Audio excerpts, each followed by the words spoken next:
done a lot of photo work around here and everywhere in the country. Grant Schwingle.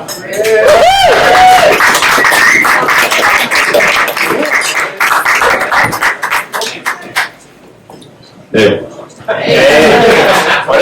So I'm normally a visual storyteller, so I decided I would just put on like all of my B-roll while I give my presentation or my talk. So just bribe you guys with like cool pictures and stuff. So this is the stuff that I do. My favorite already.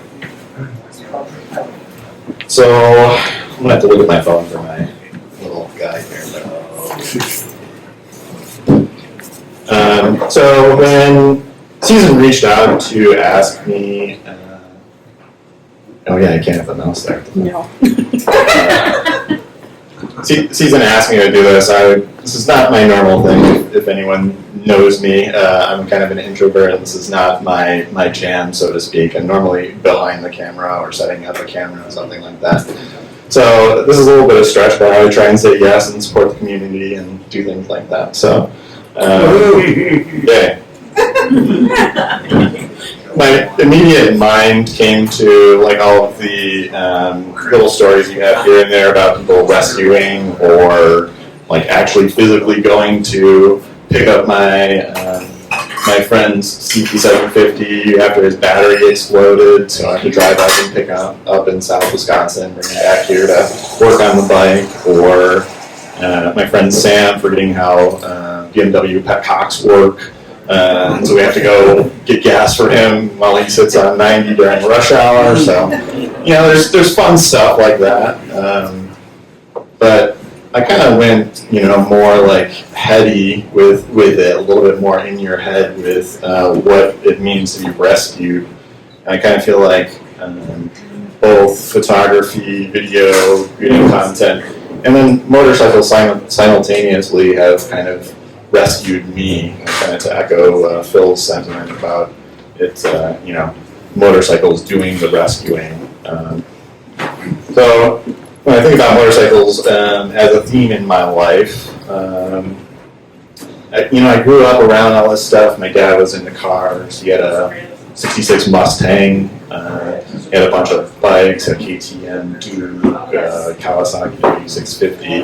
So there's a bunch of fun things around all the time growing up to ride and see and watch him work on that. And so, it became kind of a thing in my life. It's like, I think about it sometimes where your parents raise you, right? And what's their influence on you? Is that actually something that I'm interested in, or is that my father? But this is therapy session, right? So yeah. Nevertheless, here I am. I'm nearly 38 years old, and I still can't help but really love Hot Wheels and cars and bikes and all the things with motors, anything that moves. So when I was about 17, trying to figure all this out, essentially, this kind of coincided with this trip to Cambodia. My father, actually my uncle on my stepmother's side, is the photographer for the Bears, Bulls, and the Blackhawks, believe it or not. So kind of a dream job. But so he was making all of these journeys to Southeast Asia, specifically Cambodia. And he basically said, let's do a trip, and invited my family and myself. And so we obviously said yes, that would be awesome. Who doesn't want to go to Cambodia? No one, right? So I saved up $1,600 or whatever the flight was. That's all my parents were like, we'll cover the rest and hotels and stuff. You can just have an extra bed or whatever, but you got to pay for the airplane ticket. So I did that for so that's also kind of a formative year for yourself, where you're 17, freshman in high school, trying to figure out what I want to do with my life at that time. And suffering from depression a bit, and trying to figure out what's the next step in my life. All these people, I'm going to go to business school or whatever. It just wasn't me. So I kind of delayed that for a while, and this trip to Cambodia ended up kind of like, I don't know, cementing the idea that I wanted to work with photography, videography, cars, motorcycles, anything that moves. So I buy my professional photographer's old film camera in preparation for going to this trip to Cambodia. And I actually had never really ridden at that point in my life. So when I was 16 or 17, I was, learning how to use the clutch both in a car and a motorcycle at that time. And so the preparation, the idea was to go to Cambodia, rent whatever dirt bike that they had available. They usually didn't have very awesome dirt bikes in Cambodia. So I practiced on my father's XR 400R, doing the clutch and doing hot laps around his lot, and got reasonably comfortable with it, but I probably only did it like 6 or 7 times or something like that, riding a motorcycle in general. And so, okay, hold on, overview. Yeah. So eventually we were going to Cambodia. I didn't have enough practice. I didn't feel as comfortable with it. I was a new driver in general. Cambodia, that doesn't really matter, but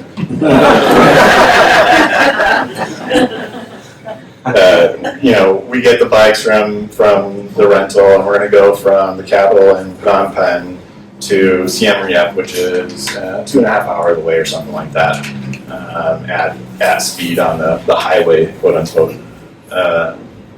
So it's a little rough getting out of town because it's one of those where you see the picture and everyone's not stopping. There's like 4 stoplights in town. It's the capital city of this country, and there's 4 total stoplights.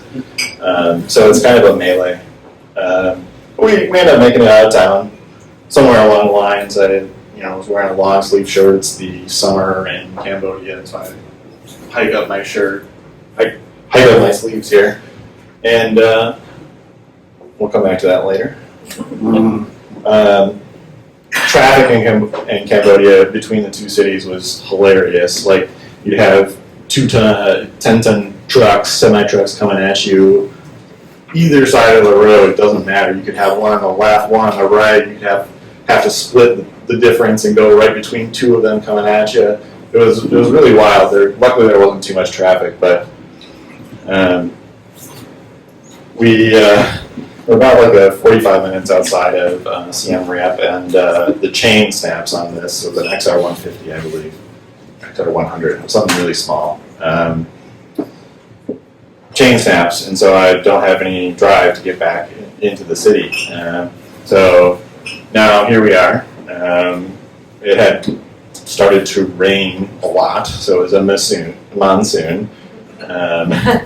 Chain is broken on the motorcycle, and we're going to pull while I'm in the back, I'm riding this dead motorcycle. We're going to pull it back into town in the monsoon in Cambodia. It sounds like a great way to learn how to ride a motorcycle. It's like,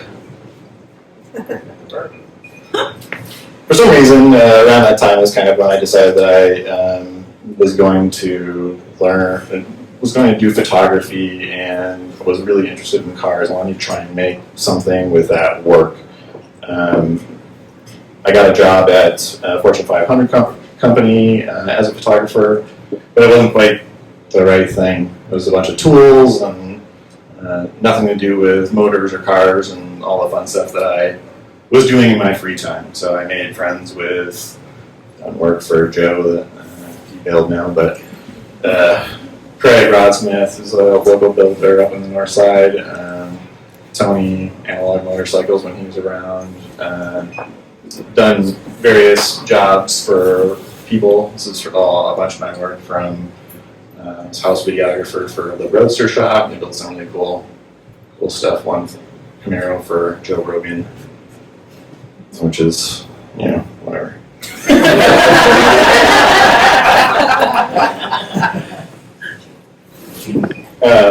So the Cambodia thing was really cool. It gave me some perspective that, I think a white kid in suburbia really needs, and was good to have, in that perspective of, this is my uncle doing professional photography, around that same time, just going to a ton of motorcycle events. I remember Rocker Box up in Milwaukee when it was still a street fest, or Mods versus Rockers.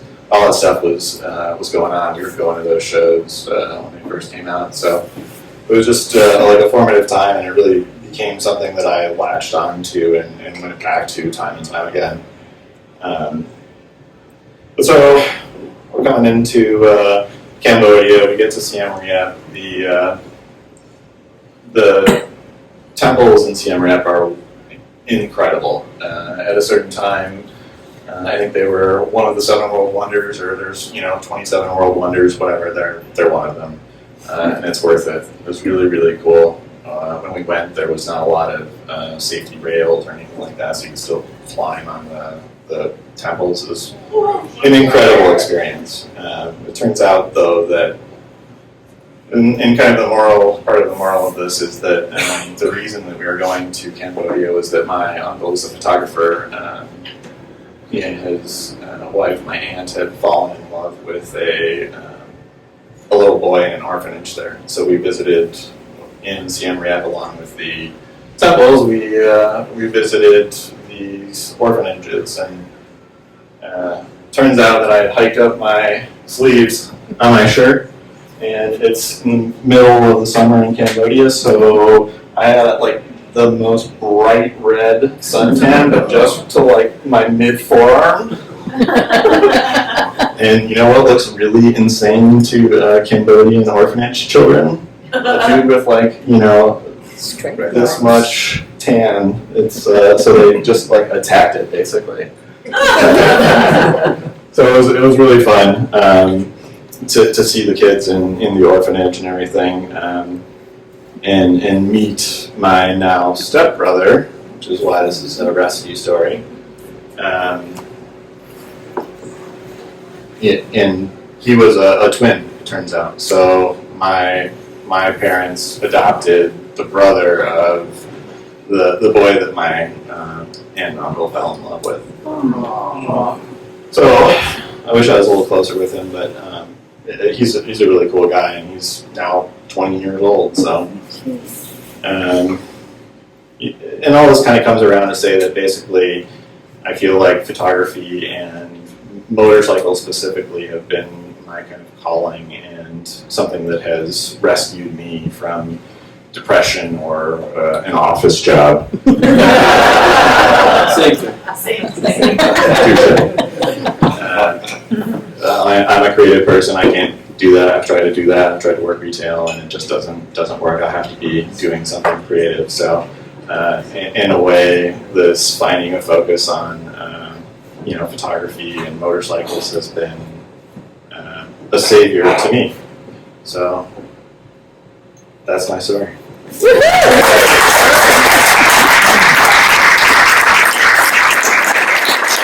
Also, if you need like video or photo work, that's business card. Shameless plug, do it! Dakota in June. Who's you out there? It's too late.